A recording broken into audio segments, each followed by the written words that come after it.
Okay, it's time for the last section. Here we are going to be using the watercolor colored pencils. But first I want to clean up some of the graphite on here. Most importantly, I want to make sure that any section that will be yellow is nice and clean.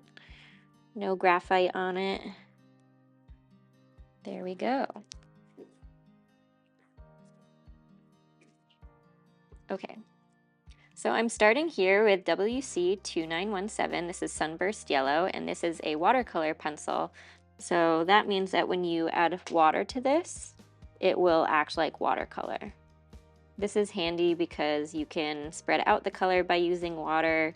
You can make it either darker or lighter. I usually work with these pencils by putting them all down dry first, and then I add water after, and then if need be, I'll go back into it with more layers and more water. However, if you want something to be very bright, you can put water down and then apply the pencil right to it, and that'll give you a really super saturated line. You can also apply water as you go. They're a really fun tool to experiment with.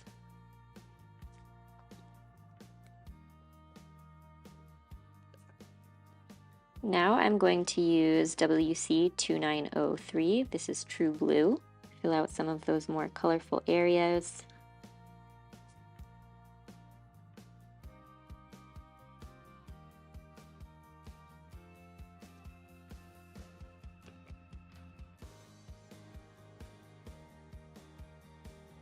Now I'm going to go in with WC2935. This is black.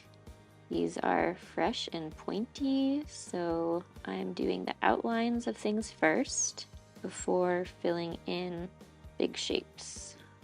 Now going around these areas, it's only my first pass, but also because I'll be applying water, I don't need to press down too hard or worry so much about filling in every single gap, because it will eventually get filled in with the water.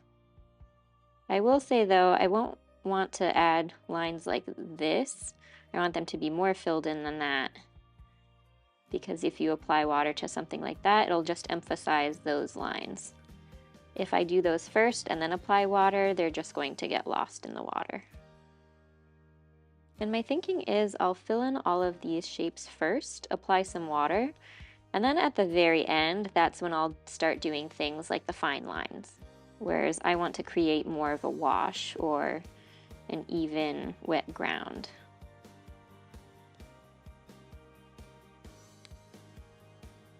I think I'm also going to add a little hint of this WC2906. This is Copenhagen blue, and it's slightly darker than this True Blue that I originally put down.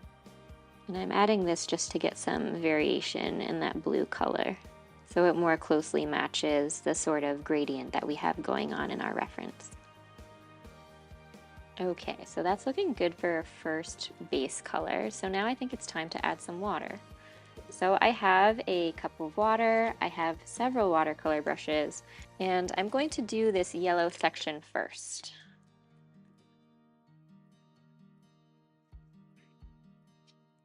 So you can see the difference between when it's wet and when it's dry. It's much more saturated when it's wet.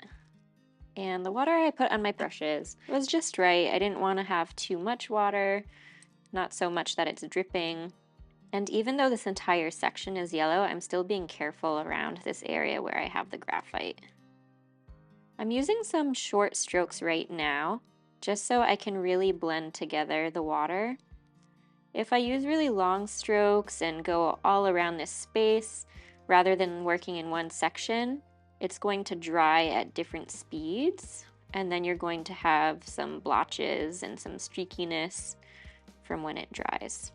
I'm also being careful up against the edges. You can see I touched the black just ever so slightly, and so now I have some of the black color bleeding into the yellow. I'll cover it up later. This black really wants to get a turn and come into the water, but I'm being very careful up against those edges. There is just a touch of yellow on the butterfly's body, so rather than putting more yellow down with my colored pencil, I'm going to see what I can pick up from this watercolor brush. So even though I didn't already have pencil down on this section, I'm still able to apply some color. It's just paler than this section over here. Now I have to do some of these smaller areas, so I'm going to switch to a smaller brush.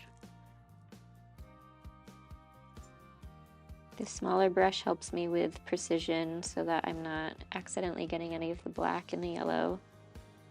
You might also prefer doing the colors one at a time, so instead of doing all of the dry colors first, you could do the yellow and then apply the water to the yellow and then do the black after.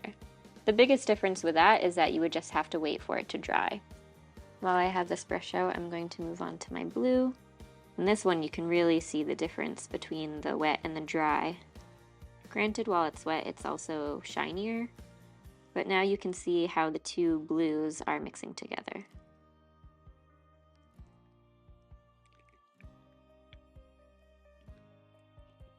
Now I'm going to move on to the first layer of the black. I'm going to keep my small brush, but I'm also going to get a slightly larger one. That way I can go back and forth between the thinner sections and the thicker ones. I'm going to start over here just to give this blue a little bit of time to dry. With only one layer of the black, it looks almost gray, but when you apply the water, it becomes jet black. And I'm working outward just so I keep these edges wet, because if I let them dry, then I might end up with some streaks. So I'm switching over to a slightly larger brush. That way I can cover more of this area faster before it dries. And when I just dipped my brush there, you could see that this area that had more water ended up being slightly lighter than this section where my brush had dried off. How dark or light something gets. I also started with my lights here first instead of my black. That way, when I get to my black, I don't accidentally have any remaining color on my brush when I go to do the yellow. Of course, you're washing your brushes off in between, but you never know.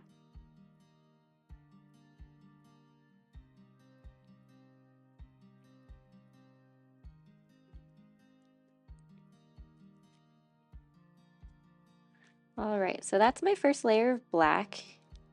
And lucky for us, it looks like it's drying fairly quickly because it's a small space and I didn't use a ton of water. So I'm going to let that dry. In the meantime, I'm going to find some drier sections. Sometimes I just touch it gently so I make sure that it is completely dry before I add some more color.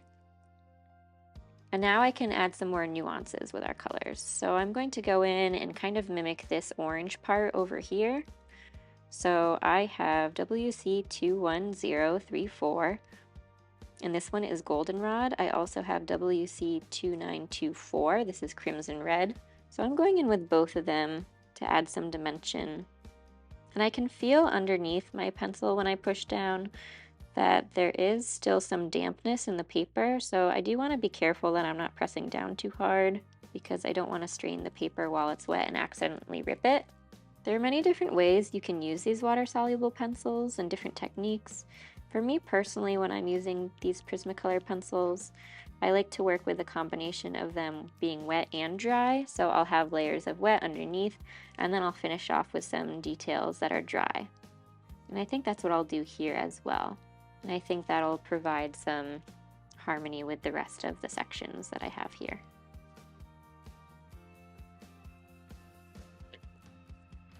I also brought out this WC2947. This one is dark umber. So similar to what I did on this side with the dark umber and the black, I'm not going to use pure black for all of these lines. I'm going to use the dark umber for some fainter lines, just so that they're not as drastic. Now I'm adding these lines because I'm feeling pretty good about the yellow underneath. I feel like I'll need another layer on the black, but I feel that the yellow is not as splotchy. Now I'm switching back and forth between my black and my dark umber to get some of these details in here. And again, I'm going back and forth between my reference photo and also the opposite side, just so I can master that mirror image there.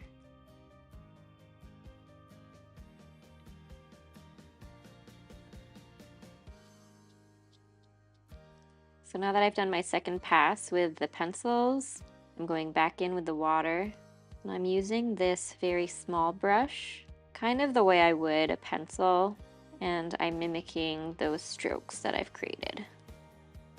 I'm going back into this black, just so that I get this part more solid, and also so that I can match the stroke direction.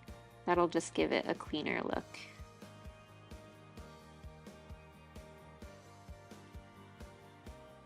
I had also mixed in a little bit of brown here, so I'm blending those together as I finish up this black section. Adding this little hint of red here really made a difference in these yellow spots. I'm doing this one pass over with water on these very fine lines just to smooth them out. And I'm using a lot of water here to do some final blending, but I want it to be very light, which is why I'm using a lot more water. And I'm trying not to hit the colored pencil as much. And this is looking really good for a second pass. So we're going to come back to this one in our final details to add one last touch of the dry watercolor colored pencils. But for now, that's looking really good. Now that we have all of our sections, meet me in the last video, and we will wrap up with some final touch-ups.